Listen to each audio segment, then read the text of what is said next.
もう死んでいる。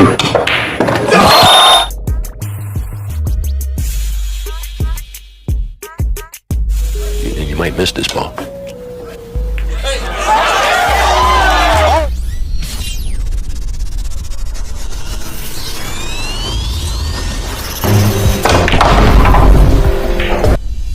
I think Efren feels a little more pressure when he knows I'm playing well, right? Dapat dali sa mental aspect. Dahil you don't make the ball, how can you win?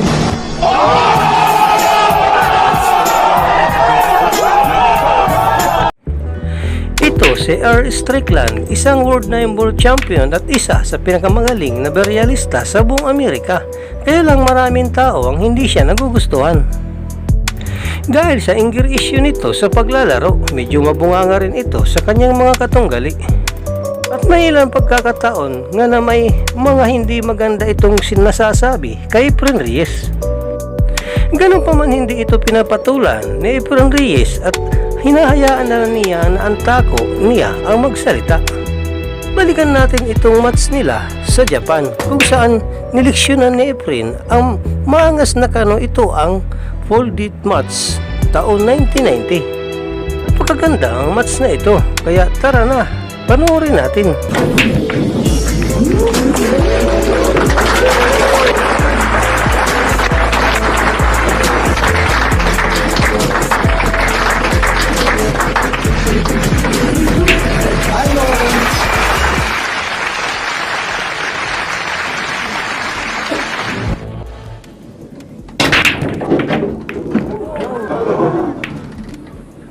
Pagbabalik mga kabilyar, napakaganda ang match natin ngayon. Dalawang legendary players ang magkakasubukan dito. Si Efren Reyes at R. Strickland ang world top players sa panahon ito. Naimbitahan ang dalawang ito upang patunayan kung sino nga ba ang mas magaling sa dalawang ito. Inabangan ito ng mga taga-Japan ang full fans sa lugar na ito. Ay alam nilang maganda ang bakbakan sa bilyar na ito.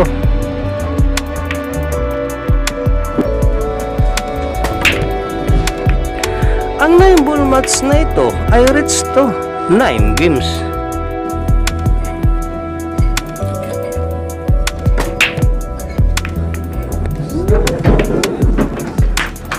Si Efren ang unang nag-break at ganoon na lang nito kadaling inubos ang mga bola.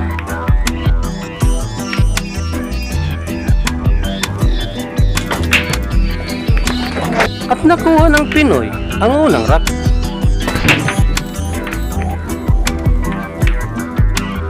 Sa panahon ng event na ito, si Efren Reyes ay 36 years old pa lamang.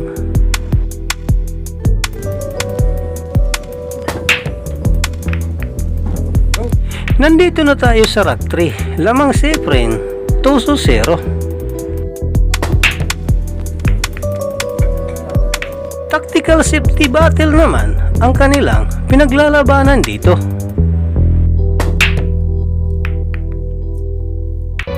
Sa kasamaang palad walang banda, sa rail ang tira ni Strickland. Kaya bali, ball in hand na si Efren dito.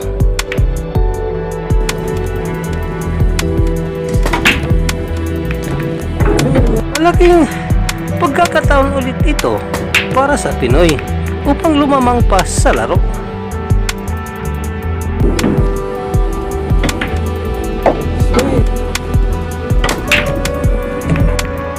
Malaking tulong ang pag-like ninyo sa video ito mga kabilyard. Kaya paki-like naman. Maraming salamat po.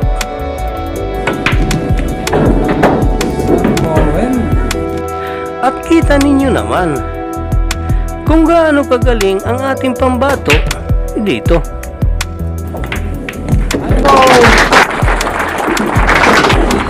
Oh, diba? Galing. Super galing ang performance ni Efren Reyes, kaya sobrang labang na siya dito. 4-0 na ang score. Walang pumasok na bola sa break ni Efren, kaya si Strickland na ang maglalaro sa lamisa.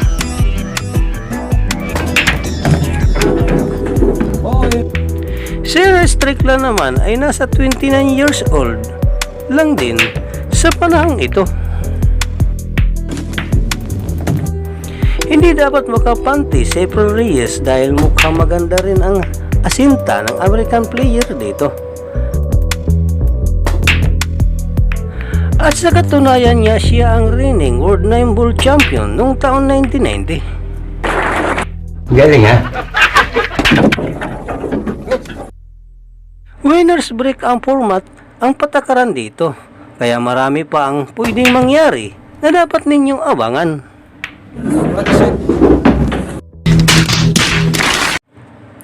Maganda sana ang real first shot ni Strickland, kaya lang na-scratch ito.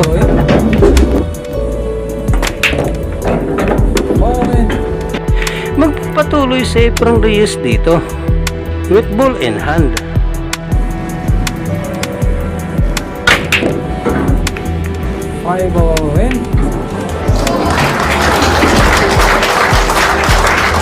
Need a lot of punches at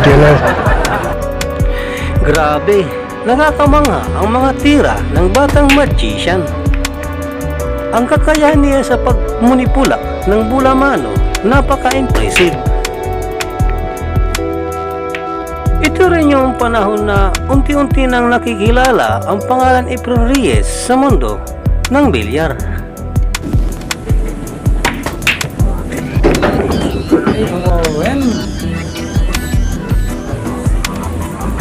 swerte. Dahil sa skill at ugali niya, marami ang nagkaka-interes na makita siyang maglaro. Ito na ang rap 5-2 na ang score. Lamang pa rin si Efren at nagdesisyon siyang mag-push out dito. Sa mga panahon na ito ay nagsisimula na rin makilala ang sport ng billiard sa Japan, kaya maraming imbitasyon at tournaments ang nangyayari sa loob ng bansa. Balik na tayo sa laro. Field safety ang dahilan kaya nakabalik si Efren sa lamesa.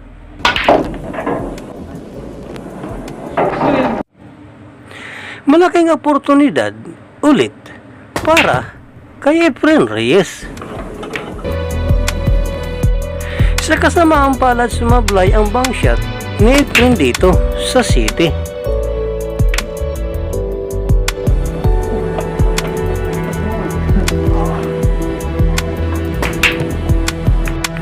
Kaya si R. Strickland ay nakabalik ulit sa lamesa.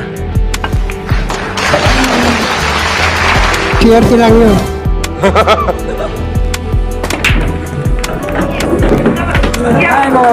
At yun, golden break. Swerte.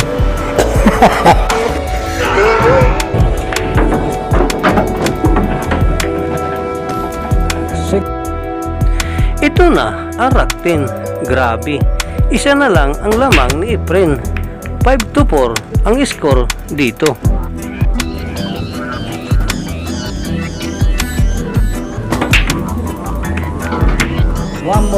Pansinin ninyo ang tira ni Efren sa dos dito.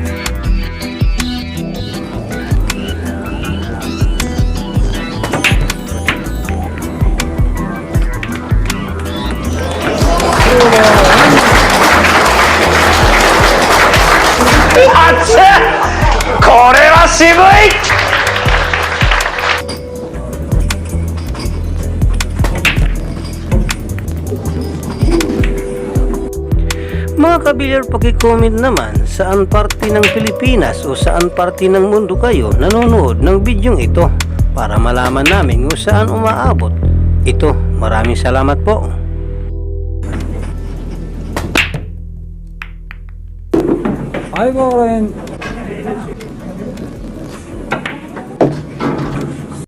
Grabe ang determinasyon na pinapakita ng American player dito. Mukhang walang balak talaga itong sumubok.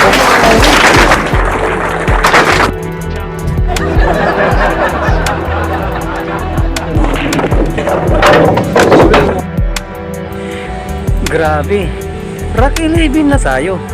Tabla na ang laro, 5-5. Patuloy tayo manood dahil marami pa ang mangyayari.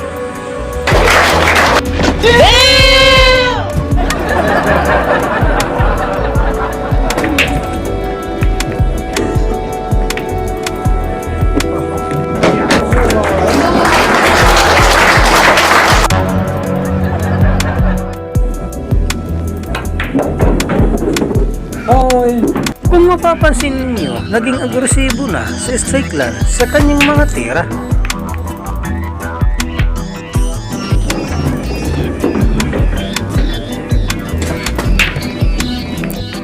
Kung mauubos niya ang mga bola dito, siya na ang nangunguna sa laro.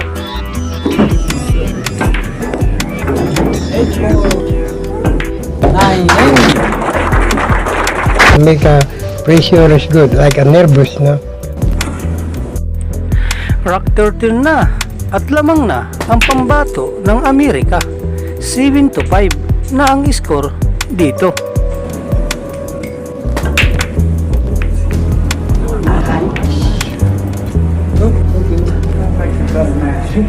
So they don't get lucky.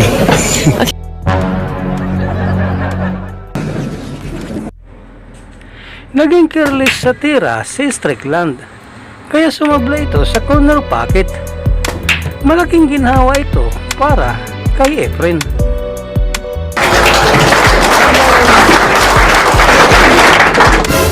Yeah, boy. Paki-comment kung good sa Efren, the greatest of the all time. Puro player. Maraming salamat po.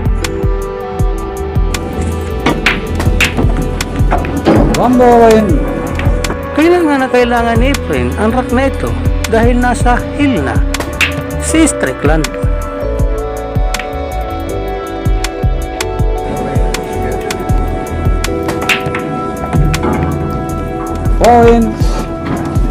Mainam na patuloy lang na mag-focus si Efren Reyes sa pagkakataong ito.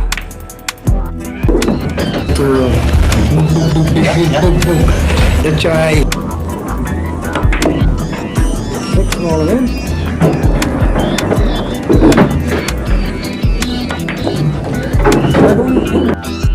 Makikita mo rin talaga ang determinasyon ni Efren Reyes na manalo dito dahil ayaw niyang matalo sa maangas na kanok. Galing. Or if you don't like the shots, safety. Ito na ang Rock 15, mga kabilyar. Tabla ulit ang laro, 7-7. Napakatindi ang laro, dikit ang laban. Sa kabutihang palad naman ay maganda ang break shot ni Efren dito. Maganda rin ang pagkakalatag ng mga bola pagkatapos ng break.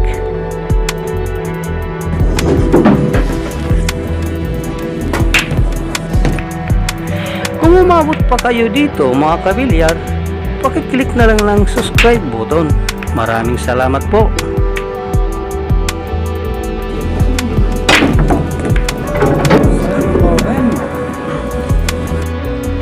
Sumabit ang 9 sa pamato dito, kaya mahirap ang tira ni Efren sa 8. Pero huwag kayong kukurap mga kabilyar at panoorin ang Pinoy Magician.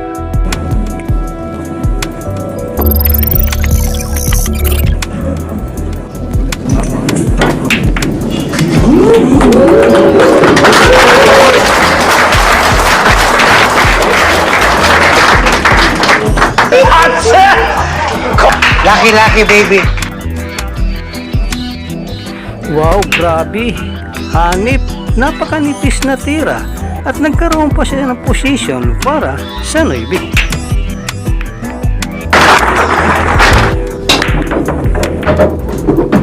Ano ang masasabi ninyo sa tirang iyon mga kabilyar? Paki-comment na lang sa baba.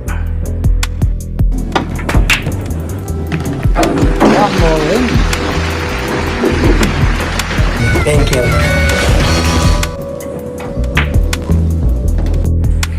Ito na ang rock 16. Sa wakas, nasa hill na si Efren. 8-7. At open na dito ang kalat ng mga bola. 6 ball in. Thank you. Thank you. 7 in. 8 ball in.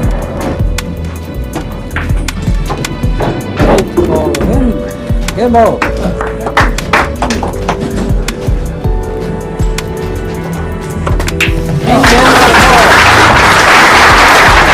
Sa huli ay naig pa rin si Efren Reyes kontra kay Ira Strickland 9-7 sa final score. Siya ang naging Japan Folded Match champion noong taong 1990. Huwag kalimutan mag-like at mag-subscribe mga kabilyar. Pakinggan natin si Efren dito. Strickland, my condition is very good already. First you want to make a ball, my condition, I got a little bit nervous because first time I don't know what they're doing now. Napaka-humble talaga ni Efren Reyes kahit na sa mga interview niya. Walang halong pagmamataas na kahit naman siya dapat na tularan ng mga kabataan sa mga darating na generation. Hanggang dito na lang mga kabilyar. Maraming salamat sa inyong panonood. Hanggang sa wakas, paalam. Bilyard, ano masasabi mo sa magandang performance pinakita ng ating bida sa bidyong ito? Para sa inyong opinion, i-comment mo niyan sa ating comment section sa ibaba. At kung nagustuhan mo naman ang bidyong ito, paiwan naman ako ng like at pasubscribe na rin sa ating munting channel. Maraming salamat po sa inyong panonood. Sama kayo na rin lang, mag-ingat, God bless. Bye bye.